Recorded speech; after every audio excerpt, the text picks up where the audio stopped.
Ok, estamos de volta ao vivo. Meu nome é Ricardo Machado. Esse é o segundo momento aqui da nossa aula do dia 15 de junho, aqui do curso Técnico de Química do Campus Macau, Instituto Federal de Educação, Ciência e Tecnologia do Rio Grande do Norte. Meu nome é Ricardo Machado. Como a gente posta essas aulas aí em dois pedaços, né? Talvez alguém assista só o segundo pedaço, então é importante saber de que aula faz parte, né? Esse segundo momento. A gente está vendo aqui hoje, gente, então, a CIPA, né? CIPA, o SESMIT também, as equipes de prevenção, né? E o mapa de risco.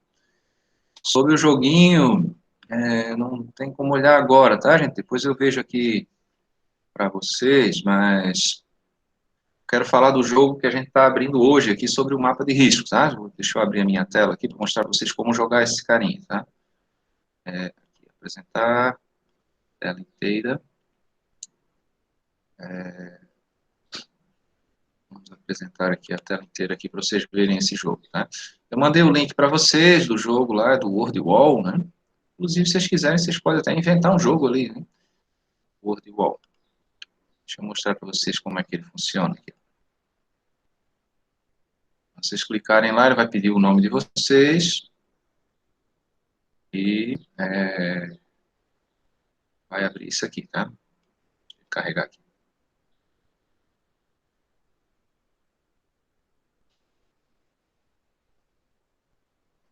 Um pouquinho, tá pensando. Então, ó, vocês vão clicar no começar. E aí, deixa eu maximizar minha tela aqui.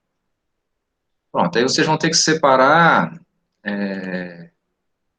pegar esses riscos aqui e botar nas caixinhas aqui. Por exemplo, calor é um risco físico. Raio-X é um risco físico também. O desconforto acústico é um risco ergonômico. Monóxido de carbono é um risco químico. Fumos metálicos aqui, ó, fumos não metálicos, não metálicos. Né? A cruzeta, que é uma transmissão de energia, é um risco mecânico, risco de acidente. Uma fagulha em projeção, risco de acidente. E aí vocês vão enviar as respostas, né? Ele vai dizer quantos vocês acertaram. Tem que botar todas, né? Se vocês acertarem todas no tempo baixo, né? Então ele vai dizer quantos pontos vocês fizeram, tá? Ó, nesse caso aqui eu acertei só 7 das 35 perguntas ali, 26 segundos. Tá? E aí eu vou ver na tabela de classificação. Ó. Aí eu vou botar meu nome lá. Ricardo. Tá? E aí eu sou o líder, ó, por enquanto, né? Daqui a pouco vocês vão acabar comigo, né? Mas, por enquanto, estou aí líder. Certo? Deixa eu fechar aqui. Então, entrem lá para ter direito ao prêmio essa semana. O prêmio dessa semana vai ser um puxa-saco feito de rede ali, o professor que fez para vocês, com a garrafa PET e linha de crochê ali. Não, não é linha de crochê, é uma linha mais reforçada ali, para você conseguir botar suas sacolinhas de mercado aí. Tá? Então, deixa eu agora voltar para a apresentação da CIP. Pronto, a Vitória está dizendo que deveria ser a sacola, né? Então, podemos dar também a sacola, pode ser uma sacola e o puxa-saco, para o primeiro lugar. Segundo e terceiro lugar, ganha a sacolinha também. Tá? Uma sacola que meu pai desenvolveu lá em 1960 para comprar pão na padaria e amarrar no guidão da bicicleta. Tá? Inventou esse produto revolucionário que é a sacola de rede. E eu uso mesmo padrão que ele desenvolveu lá tantos anos atrás, tá? E, ó, tá dizendo ali a Vitória que se vier cheia de tangerina, melhor, né? Tudo bem. Vamos lá, tem que estudar para ganhar prêmio, não é só ficar reclamando aí, não. Vamos lá, deixa eu apresentar aqui, continuar apresentando aqui a CIPA, janela da CIPA, vamos lá. Deixa eu só parar, a gente estava falando da eleição da CIPA, né? Então,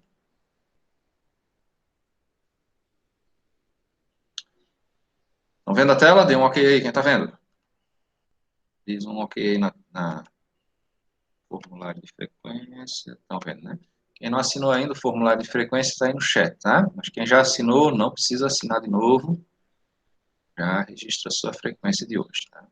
Então, eu tenho que fazer uma eleição. Para essa eleição não ser fraudada, né? Que é muito fácil fraudar uma eleição feita com cédula de papel, tá?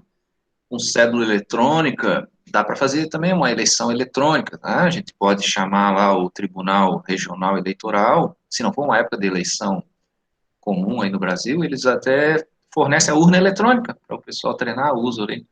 Aí você manda as fotos das pessoas lá no tribunal, eles cadastram os candidatos da CIPA, e depois é feito com a urna eletrônica a eleição, e, e é emitido um relatório da eleição eletrônica, é possível também, tá? Mas é muito fácil fraudar uma eleição no papel, então você vai botar as cédulas ali dentro de uma urna, né, então ela tem que ser muito bem controlada. Primeiro, né, tem que ter um edital de eleição, tá? O vice-presidente vai designar uma comissão eleitoral, o presidente e o vice, né, e essa comissão tem que ser 55 dias antes do término do mandato. Essa comissão vai publicar um edital de eleição, dizendo qual é o dia da eleição, como é que é a inscrição dessa eleição, tá? Isso tem que ser publicado 45 dias antes do término do mandato. E uma cópia desse edital tem que ser mandada para o sindicato da categoria que vai fiscalizar isso para ver se não tem um arrumadinho, né? Se essa eleição não é de mentirinha, só para eleger quem a empresa quer, né?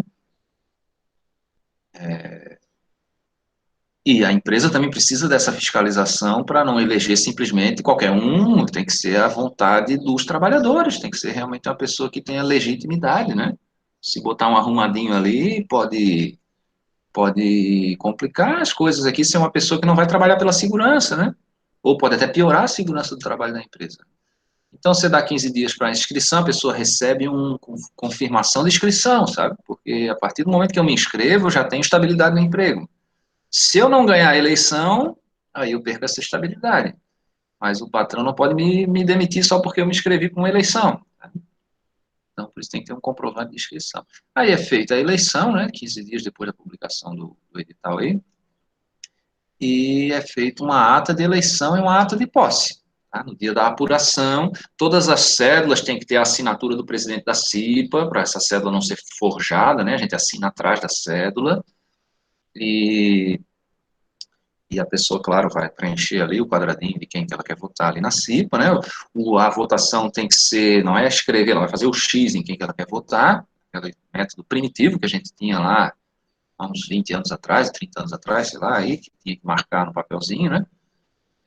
E era muito fraudada, sabe o quê? O voto em branco, tinha cara que não marcava nada, aí o cara lá da apuração ia lá e botava a cruzinha no candidato dele, né? E contava aquele voto pro vereador dele ali, né? Então, existia muita fraude nisso, assim, do voto branco. Tá? Se computava os votos brancos para quem eles queriam lá, para o eleitor, para o vereador dele lá, né? Coisa que a urna eletrônica não permite, né?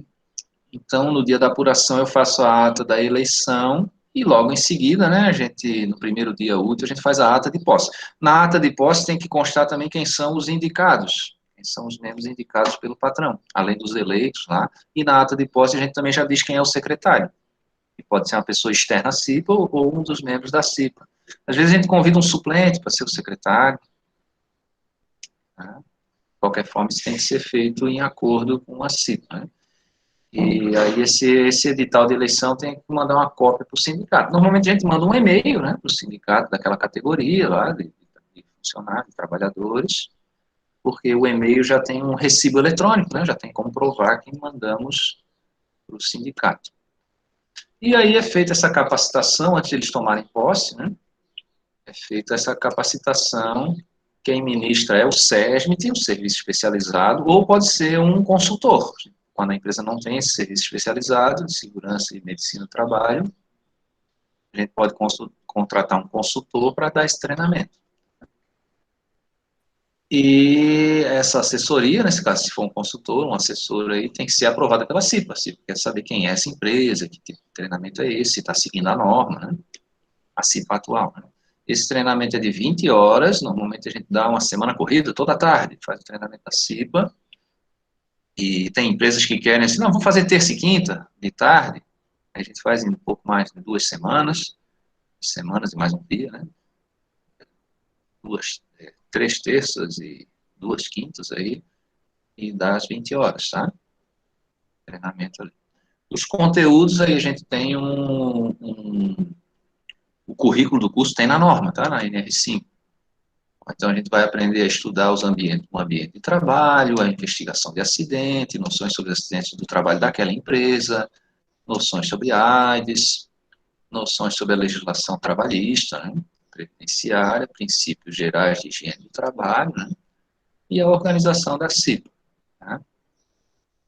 Então, em 20 horas a gente vê isso. Veja que tudo isso aqui a gente está vendo aqui na nossa disciplina também, né? A gente está vendo até mais aprofundado, porque a gente tem mais tempo, e também porque você já tem o primeiro, o ensino fundamental concluído, né? Então, coisa que na CIPA às vezes eu não tenho. Posso ter alguém na CIPA lá que não sabe nem ler, né? Mas você já tem um nível de escolaridade maior e mais uniforme, né? Todos vocês têm o primeiro o ensino fundamental completo aí, passaram num teste de seleção difícil aí, né? Então, estão fazendo um curso técnico, uma instituição federal aqui, estão tendo com maior profundidade. Mas a gente estuda esses conteúdos lá no curso de CIPA, e é importante que o funcionário lá, seja ele instruído ou não, ele tenha essa instrução de segurança, tá? Ok, deixa eu parar essa apresentação aqui, vamos agora falar do SESMIT. Ah, é rápido aqui, deixa eu apresentar aqui. Tá, uma janela. Vamos falar do SESMIT e aí a gente já aprende a fazer um mapa de risco, tá? Lembrando, né, que vocês têm essas aulas, as aulas também gravadas lá em cada atividade, cada aula dessa tem uma atividade. Né? Vamos lá. Apresentar o CERT. Apresentar. Parar essa apresentação. Agora eu vou apresentar uma janela. Você vai abrir aí.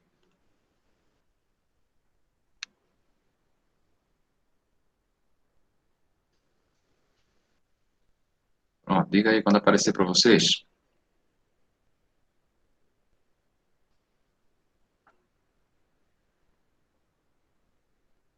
Aí, ok. Muito bem, olha só, deixa eu contar uma história pessoal aqui. Lá em 1986, eu estava no 8º ano, antigamente só tinha 8 anos, né, o ensino fundamental, e no 8º ano a gente se preparava para o teste de seleção da escola técnica, que era o sonho, né, você estudar numa escola federal, na escola técnica federal, que hoje é o IF, né. E aí eu passei nesse teste de seleção, só que existia uma coisa chamada núcleo comum. Primeiro ano, né, os 2 primeiros testes, ele era igual para todo mundo.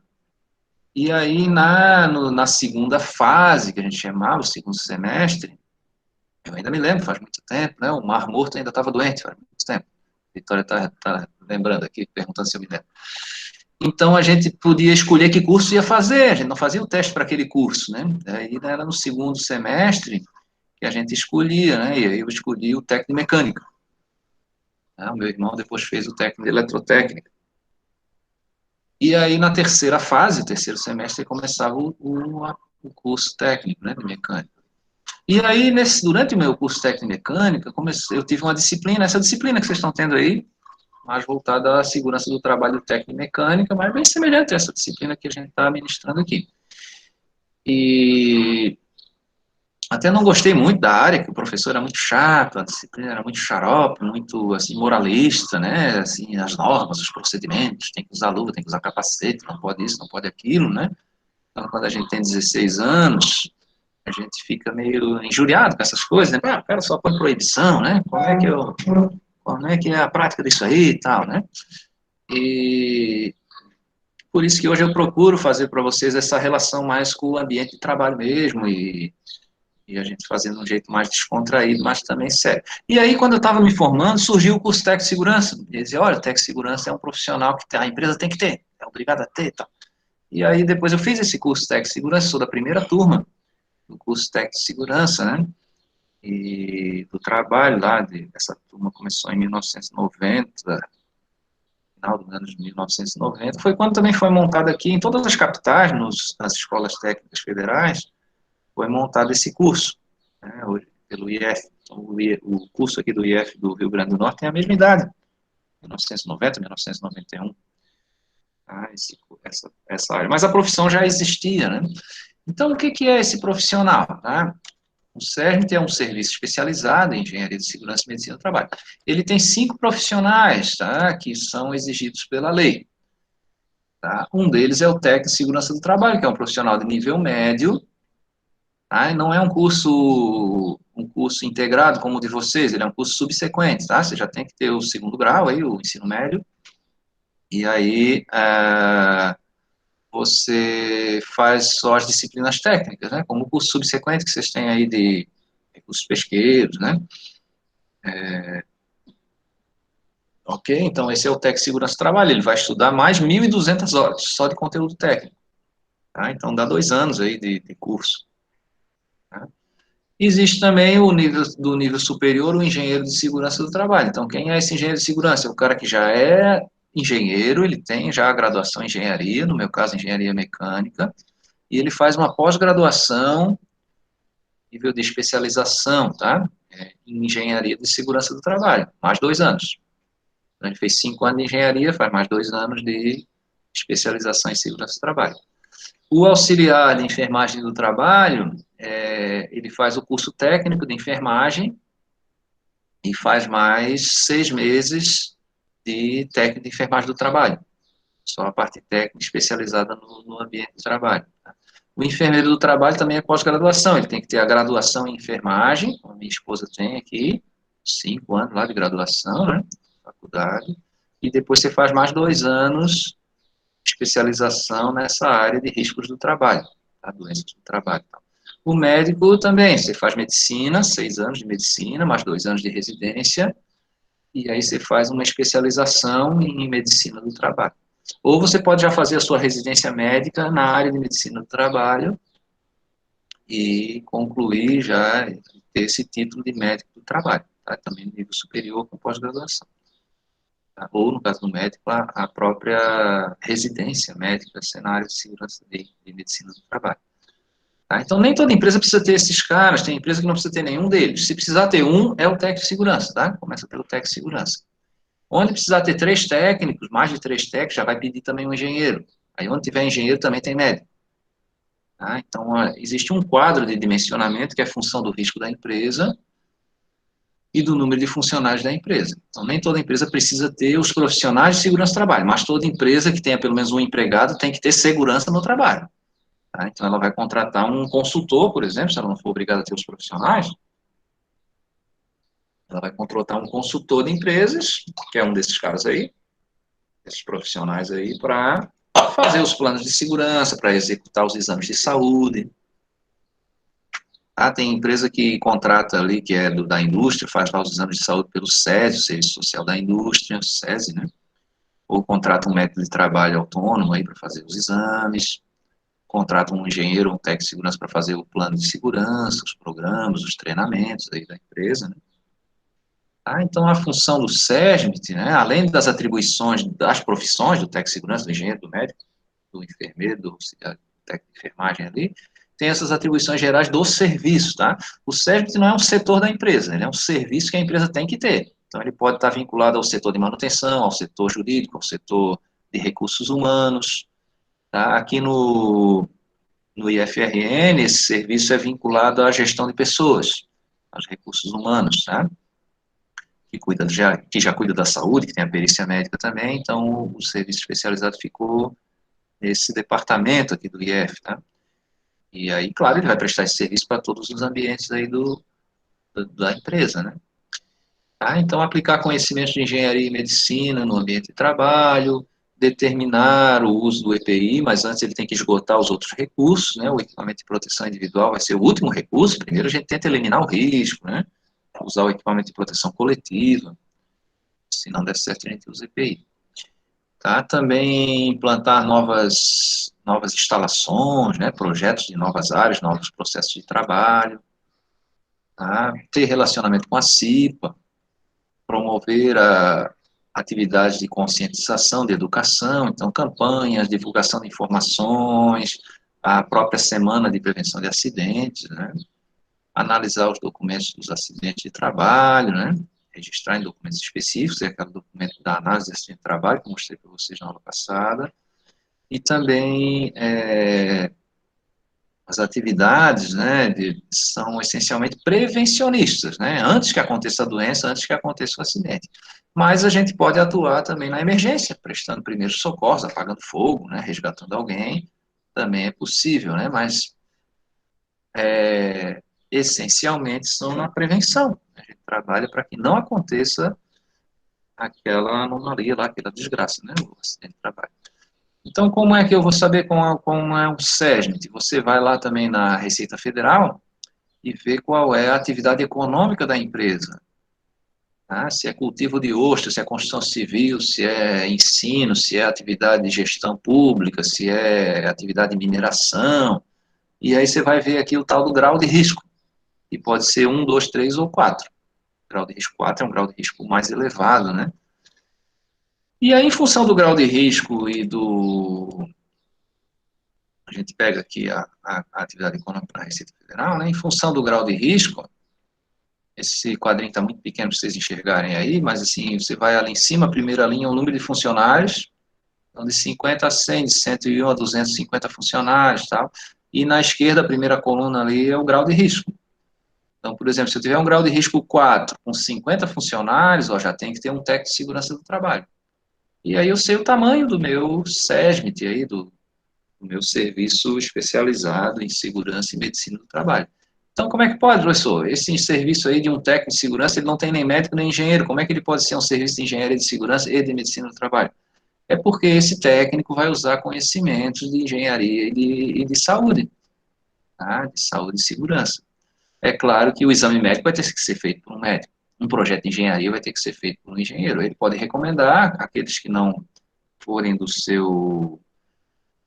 da sua competência técnica, do seu nível, né, que o técnico é de nível médio, ele recomendar que a empresa aí contrate lá o médico e o engenheiro para fazer, o enfermeiro, né?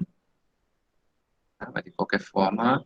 E tem algumas empresas, por exemplo, você pega ali um grau de risco 1, com 3.501 funcionários, olha, vai ter 2 técnicos, um engenheiro, um auxiliar de enfermagem, um enfermeiro e um médico, já tem a equipe completa. Tá? Ok, antes que vai precisar sair, beleza. Ok. Então, veja, quando é um grupo de empresas, por exemplo, aqui o Supermercado Nordestão, né, que tem várias empresas, várias unidades, né, a gente tem que somar o quantitativo de pessoas ali, de todas essas empresas, cada loja tem um certificado, tem um cadastro de pessoa jurídica, né, aí eu somo e vejo o grau de risco principal, né. Se eu tiver mais de metade dos funcionários num grau de risco maior, eu tenho que usar esse grau de risco maior. E aí, se essas unidades ficam a mais de 5 quilômetros de distância, eu tenho que dividir o SESMIT. Tá? Botar um técnico mais de uma região, outra em outra. Não pode ser um SESMIT centralizado. Por exemplo, na capital, se as lojas da empresa, ou as unidades da empresa, estão espalhadas pelo estado todo. Né? Tá? E se mais de 50 funcionários tiverem um grau de risco maior, eu tenho que usar esse grau de risco para dimensionar o total. Pego o total de funcionários e dimensiono. E a função do SESMIT, né, formar e assessorar a CIPA. Mas se lembre que o SESMIT não é chefe da CIPA. A CIPA tem autonomia. Então, um exemplo aqui, ó, quando aquela tabela só vai até 5.000 funcionários, né, mas quando tem 8.000, você vem até essa coluna, deixa eu passar o mouse ali, você vem até essa coluna dos 5.000 e dimensiona por aqui, por exemplo, com um grau de risco 2, você dimensiona por aqui, 5 técnicos, um engenheiro, tal, tal, tal, e depois o excedente a 5.000, ó, tem mais 3.000, né, para completar os 8.000, você pega aqui dessa última coluna.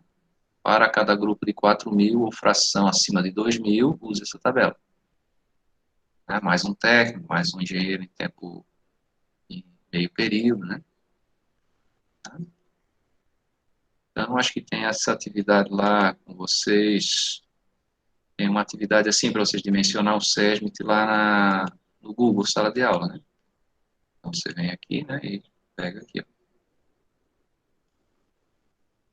Aí daria ali, ó, 8 técnicos, mais 2 engenheiros, mais um técnico de enfermagem, mais um enfermeiro de trabalho, mais médico de trabalho 3, aí soma, né, essa coluna com essa.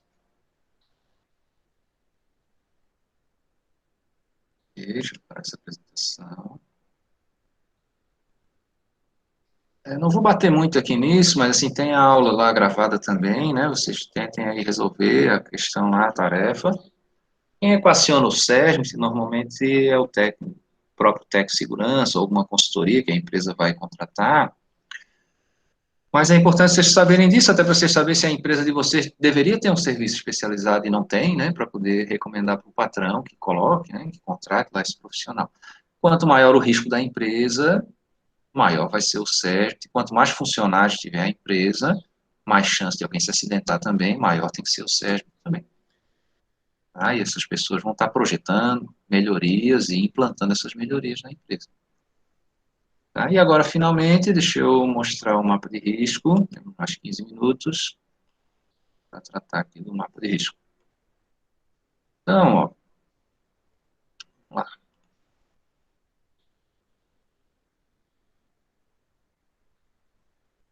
Veja aí se aparece para vocês, vai aparecer agora, 4, 3, 2, 1, já. Apareceu?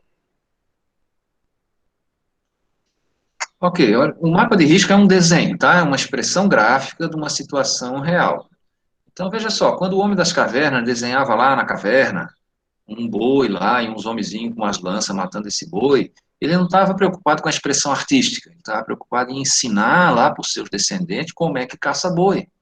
Que o boi pode matar a pessoa, que tem que ser sempre duas pessoas, que tem que usar a lança, né, que você vai correr atrás do boi o dia todo. Então, se contava essa história e se usava essa expressão gráfica para deixar para as próximas gerações, ensinar para as pessoas como é que se mata um boi. Tá? Então, a ideia do mapa de risco, para o grande produto do mapa de risco, não é um desenho artístico e nem um desenho técnico. O grande produto do mapa de risco é a consciência das pessoas, a pessoa olhar aquilo ali e entender, opa, aqui nesse setor tem um ruído, ó, tem que usar o protetor auricular.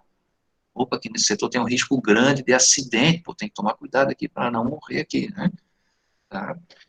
Então, como se faz isso? Você vai a CIPA, né, vai até os setores. A Thiago está fazendo uma pergunta. As outras atividades podem ser feitas mais de uma vez, vai ser igual ao teste. Pronto, então é o seguinte, as atividades vocês podem fazer mais de uma vez, tá? Vai valer a nota mais alta. Mas o teste, deixe por último, primeiro treine nas atividades, né? E o teste você só vai fazer uma vez, tá? Então treine nas atividades primeiro, assista as aulas ali, as videoaulas, faça as atividades, jogue o joguinho, tá? Para depois fazer o teste, tá? Teste é igual aquela bala lá que o Fernando Collor de Mello tinha para matar a inflação, né? A bala de prata, só temos uma, não podemos errar. Aí errou, né? Mas cuide aí para vocês não errarem, né? Quando eu tinha a idade de vocês, a gente teve aí o primeiro presidente eleito, né? Então era um jovem, tinha muita esperança que ia realmente renovar o Brasil, né? Depois a juventude fez um movimento para tirar o cara do poder, tirou, foi o primeiro impeachment no Brasil, nem sabia o que era um impeachment, nem sabia o que era um impeachment no Brasil, e nessa época ali se descobriu que era isso, né? Lá em 1990 e pouco, lá, 92, acho. Faz tempo, né? Muito bem. O vice do Collor era o Itamar Franco, né? Depois Itamar Franco conseguiu implantar o Plano Real, estabilizou a inflação do Brasil aí, foi uma maravilha para o Brasil. E depois o ministro da economia dele, que era o Fernando Henrique, se elegeu presidente também por conta dessa coisa do controle do dragão da inflação que se tinha. Naquele tempo a inflação comia o nosso salário no primeiro dia de salário. Vamos lá. Então, o que é esse mapa de risco? Tem um filme ali, é a representação gráfica dos acidentes e doenças, né, dos riscos da empresa. Então, o objetivo é reunir essas informações, onde eu vou fazer esse diagnóstico junto com os funcionários daquele setor, conversar, a CIPA vai lá, conversa com os funcionários para ver o que eles acham que tem de risco, de perigo ali naquele setor, e aí você vai desenhar numa planta os símbolos, são os círculos coloridos sobre os riscos daquele setor. E durante a elaboração existe essa troca de informações, né, sobre os riscos daquele ambiente de trabalho. Isso serve também para o pessoal começar a tomar juízo, tomar noção, se ligar, como diz a juventude aí, né? Se liga já é uma expressão, uma gíria antiga, né? Quando eu era jovem, oi, se liga. Né? Então, a pessoa se focar, pessoa se conectar, como diz a geração de vocês aí, com aquele conhecimento, né, com aquele problema lá. Tá? Então, as cores que a gente vai usar são 5 cores, high five aqui, porque são 5 riscos, tá? Então, para os riscos físicos, que a física é a ciência da natureza, então se lembre de natureza, é o verde, tá? Cor da natureza, que é a cor da segurança também. Para o químico, se lembre da proibição, drogas, estou fora, vermelho, tá? Risco químico vermelho. Para o risco biológico, se lembre aí de onde que estão as bactérias e tal, que cor que é, no marrom, tá? Para os micro-organismos. Para o risco ergonômico, é o desconforto, já temos uma aula gravada sobre ergonomia, que vocês podem assistir, da semana passada, né? Então, esforço físico intenso, monotonia, trabalho noturno, levantamento de peso, esforço repetitivo, vai ser amarelo. E o azul é o risco de acidente. Tá? Então, uma máquina sem proteção na engrenagem, choque elétrico, queda de altura, layout, né, um arranjo físico inadequado, vai ser azul. A graduação, pronto, quanto maior for o círculo, maior é o risco de eu me lascar com aquele risco. Maior o risco de eu me lascar com aquele risco, né? Maior a probabilidade de eu sofrer aquele acidente ou de eu ter um agravo à minha saúde por conta daquele agente ali, daquele ruído, nesse caso aqui com o verde, né? Daquele problema ali com a engrenagem, se for uma bolinha azul, né? Então, quantos centímetros tem cada bolinha dessa? Isso não interessa, quantos centímetros, depende da escala da tua planta, mas a maior bolinha é risco grande, vai ter que ter uma legenda dizendo, ó, essa bolinha desse tamanho aqui é risco grande, desse tamanho é risco médio, desse tamanho é risco pequeno. Antigamente, né, quando começou isso, lá em 1994, a gente fazia, não, uma moeda de 10 centavos é o risco pequeno, aí uma moeda de 50 centavos é o médio, uma moeda de R$ 1 é o risco grande, né? Mas isso depende do tamanho da sua planta, né, do seu mapa. Então, às vezes, uma moeda de R$ 1 vai ser um círculo muito pequeno, né, uma planta grande, né, que você tenha lá, acho que chega mais longe, na parede, né, uma planta do seu setor, né. E as cores, o tipo de risco é pela cor, né, como a gente viu na outra tabelinha. Então, para executar, a CIPA visita os ambientes, faz a inspeção de segurança dos ambientes, conversa com as pessoas, né, e relata esses riscos, depois vai desenhar isso em cima do layout e vai fixar na parede, né. E tem que conversar com o funcionário, senão você vai fixar na parede, o que é esse mapa aí com essas bolinhas? O cara não vai saber o que é aquilo, né. Você tem que conversar com quem trabalha no setor. Então, veja aí essa figura, ó. Vocês podem ver alguns riscos do trabalho aí. Alguém está vendo algum risco aí? Abre o microfone aí e me fala. O que vocês acham que pode dar de errado aí nesse trabalho, nesse ambiente de trabalho?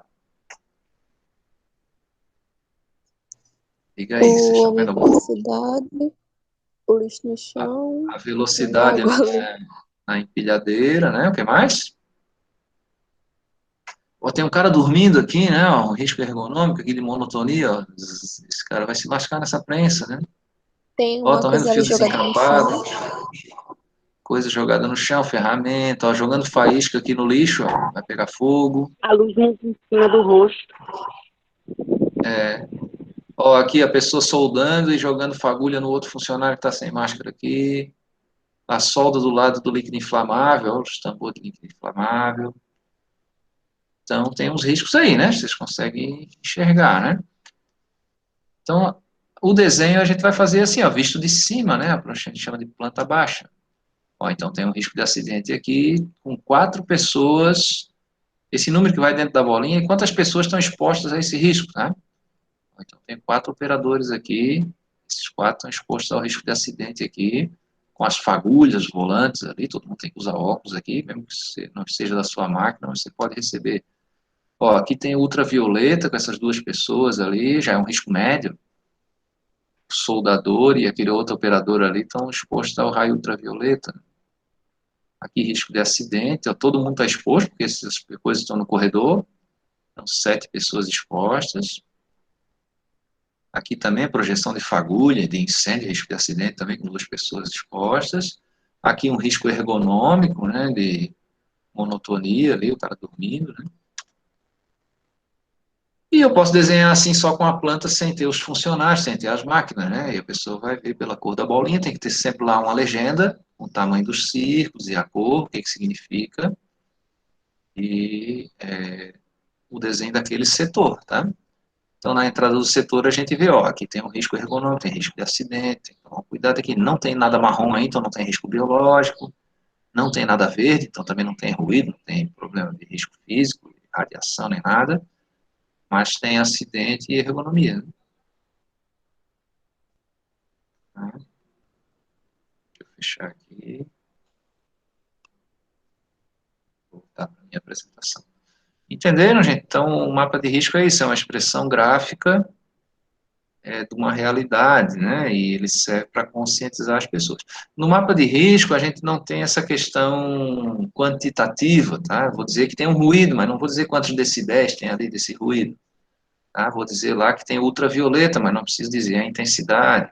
Vou dizer pelo tamanho do círculo, se é um risco grande ou pequeno ou médio, né? Mas é uma coisa mais qualitativa, não preciso quantificar. Tá? Tem uma chance ali de eu escorregar ali, né? Tem um risco de acidente, mas assim, essa chance ou é pequena, ou é média, ou é grande, tá? Não posso dizer assim, é 10% de chance de eu escorregar, né? Mas o profissional técnico de segurança, ele consegue mensurar essas coisas. Dizer, olha, aqui tem 95 decibéis, a pessoa tem que usar esse protetor desse tipo aqui, porque ele vai lá mensurar, tem um equipamento para medir isso, né? E assim também o risco químico, ele vai lá, tira uma amostra do ar, como a gente ainda vai aprender, e vai dizer, olha, aqui tem tantas partículas no ar aqui, tantas partículas por milhão de unidades de ar, de partículas de ar, então aqui tem que usar um respirador facial total, né? Então, para controlar aqui esse risco, tem que botar um exaustor, tal, né? Então, o trabalho técnico, ele é mais aprofundado, né? Vai usar outros instrumentos. E o mapa de risco, ele tem essa função técnica também de alertar, né? E de instruir, de motivar as pessoas a seguirem os procedimentos de segurança, usar os materiais de segurança, não saírem do exercício da sua função para o desvio de função, porque pode se expor aí a um acidente, porque a pessoa não foi treinada nem está equipada para fazer aquela outra função, alertar também, reivindicar melhoria no seu ambiente de trabalho, trocar lá o seu equipamento de segurança que já está desgastado, né? Então, é um lembrete aí que a gente tem que estar. E todo ano a CIPA tem que renovar esse mapa de riscos, né? Para renovar essa informação e também porque pode surgir novos riscos, né? Também pode ser controlado um determinado risco e ele deixar de existir ali. Então, aí tira aquele círculozinho ali, porque aquele risco foi eliminado, foi controlado, né? Tá? Mas se o risco estiver ali e esse controle não for permanente, quer dizer, não foi eliminado completamente, tem que estar ali a bolinha.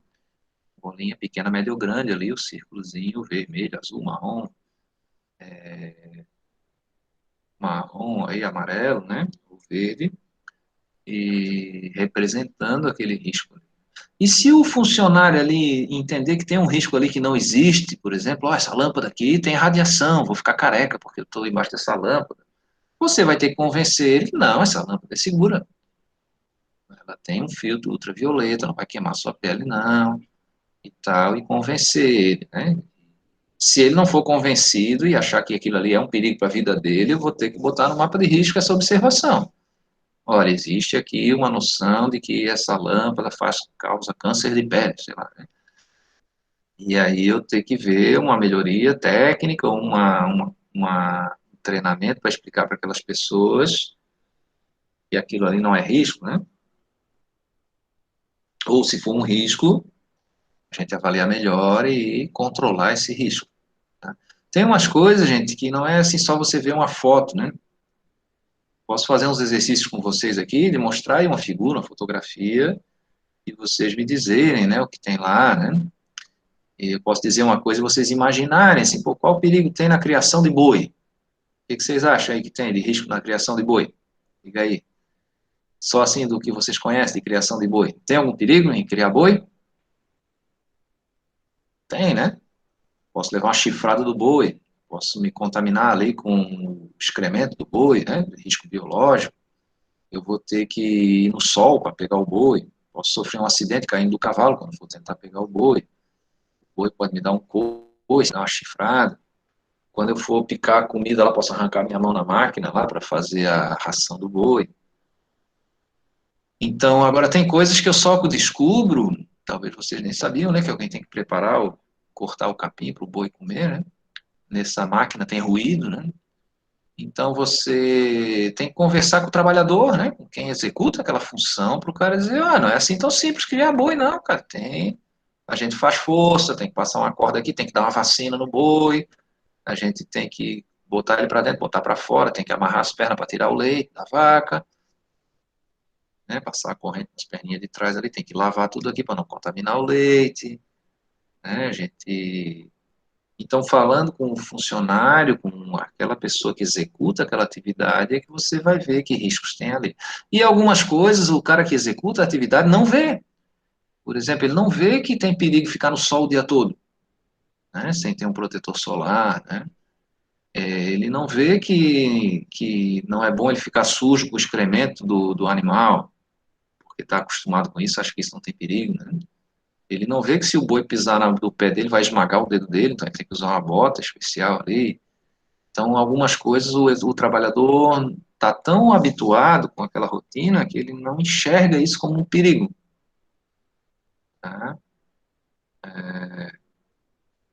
Ok? Então, é isso que a gente chama de análise de risco. Então, você conversa com a pessoa que executa o trabalho, com as chefias, com quem projetou aquele trabalho, e vai avaliar lá o ambiente, né? Para avaliar melhor, vou ter que ter um profissional de segurança, né? Mas vocês, que podem ser da CIPA ou como técnico de química mesmo, já têm essa noção aí dos riscos para fazer o mapa de risco. E aí, a cada ano, a gente vai melhorando esse mapa de risco, melhorando essa instrução das pessoas, de maneira que todo mundo fique esperto com o risco.